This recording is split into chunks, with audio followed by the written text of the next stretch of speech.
Bienvenidos al capítulo número 12 del libro de Juan. Ahora presta mucha atención. La palabra de Dios dice así. 6 días antes de la Pascua llegó Jesús a Betania, donde vivía Lázaro, a quien Jesús había resucitado. Allí se dio una cena en honor de Jesús. Marta servía y Lázaro era uno de los que estaban a la mesa con él. María tomó entonces como medio litro de nardo puro, que era un perfume muy caro, y lo derramó sobre los pies de Jesús, secándoselos luego con sus cabellos, y la casa se llenó de la fragancia del perfume. Judas Iscariote, que era uno de sus discípulos y que más tarde lo traicionaría, objetó: ¿por qué no se vendió este perfume, que vale muchísimo dinero, para dárselo a los pobres? Dijo esto no porque se interesara por los pobres, sino porque era un ladrón y, como tenía a su cargo la bolsa del dinero, acostumbraba a robarse lo que echaban en ella.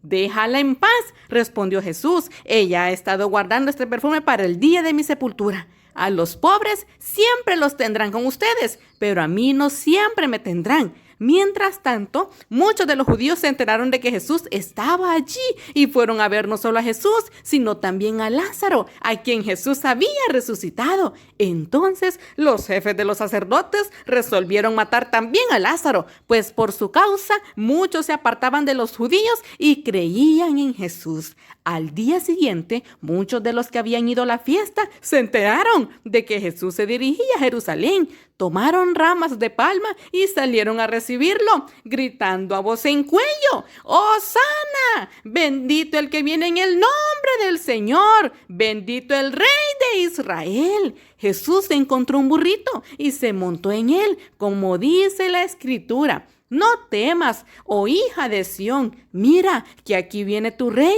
montado sobre un burrito. Al principio, sus discípulos no entendieron lo que sucedía. Solo después de que Jesús fue glorificado, se dieron cuenta de que se había cumplido en él lo que de él ya estaba escrito. La gente que había estado con Jesús cuando él llamó a Lázaro del sepulcro y lo resucitó de entre los muertos, seguía difundiendo la noticia. Muchos que se habían enterado de la señal realizada por Jesús salían a su encuentro. Por eso los fariseos comentaban entre sí: ¿cómo pueden ver? Así no vamos a lograr nada. Miren cómo lo sigue todo el mundo. Entre los que habían subido a adorar en la fiesta había algunos griegos. Estos se acercaron a Felipe, que era de Betsaida, de Galilea, y le pidieron: Señor, queremos ver a Jesús. Felipe fue a decírselo a Andrés y ambos fueron a decírselo a Jesús. Ha llegado la hora de que el Hijo del Hombre sea glorificado, les contestó Jesús. Ciertamente, les aseguro que si el grano de trigo no cae en tierra y muere, se queda solo. Pero si muere, produce mucho fruto. El que se apega a su vida la pierde. En cambio, el que aborrece su vida en este mundo la conserva para la vida eterna.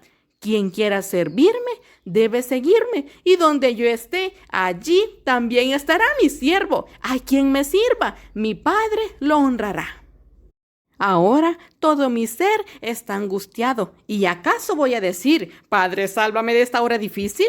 Sí, precisamente para afrontarla he venido. Padre, glorifica tu nombre. Se oyó entonces desde el cielo una voz que decía: ya lo he glorificado y volveré a glorificarlo. La multitud que estaba allí y que oyó la voz decía que había sido un trueno. Otros decían que un ángel le había hablado. Esa voz no vino por mí, sino por ustedes, dijo Jesús. El juicio de este mundo ha llegado ya, y el príncipe de este mundo va a ser expulsado. Pero yo, cuando sea levantado de la tierra, atraeré a todos a mí mismo. Con esto daba Jesús a entender de qué manera iba a morir. De la ley hemos sabido, le respondió la gente, que el Cristo permanecerá para siempre. ¿Cómo, pues, dices que el Hijo del Hombre tiene que ser levantado? ¿Quién es ese Hijo del Hombre? Ustedes van a tener la luz solo un poco más de tiempo, les dijo Jesús. Caminen mientras tengan luz, antes de que los envuelvan las tinieblas. El que camina en las tinieblas no sabe a dónde va. Mientras tengan la luz, crean en ella, para que sean hijos de la luz. Cuando terminó de hablar, Jesús se fue y se escondió de ellos.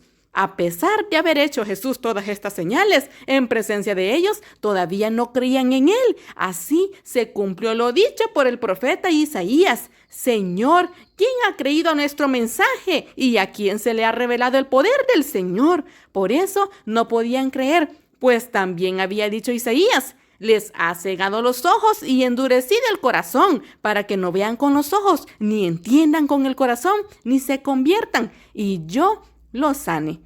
Esto lo dijo Isaías porque vio la gloria de Jesús y habló de él. Sin embargo, muchos de ellos, incluso muchos de los jefes, creyeron en él, pero no lo confesaban porque temían que los fariseos los expulsaran de la sinagoga. Preferían recibir honores de los hombres más que parte de Dios. El que cree en mí, clamó Jesús con voz fuerte, cree no solo en mí, sino en el que me envió. Y el que me ve a mí, ve al que me envió. Yo soy la luz que ha venido al mundo para que todo el que crea en mí no viva en tinieblas. Si alguno escucha mis palabras, pero no las obedece, no seré yo quien lo juzgue, pues no vine a juzgar al mundo, sino a salvarlo. El que me rechaza y no acepta mis palabras, tiene quien lo juzgue. La palabra que yo he proclamado lo condenará en el día final. Yo no he hablado por mi propia cuenta. El Padre que me envió me ordenó qué decir y cómo decirlo. Y sé muy bien que su mandato es vida eterna. Así que todo lo que digo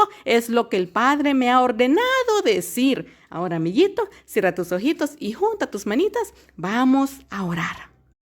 Querido Jesús, queremos que entre de manera triunfante a nuestras vidas siempre. Queremos estar dispuestos a recibirle con mucha adoración. Amén. Te esperamos en el próximo capítulo. Que Dios te bendiga.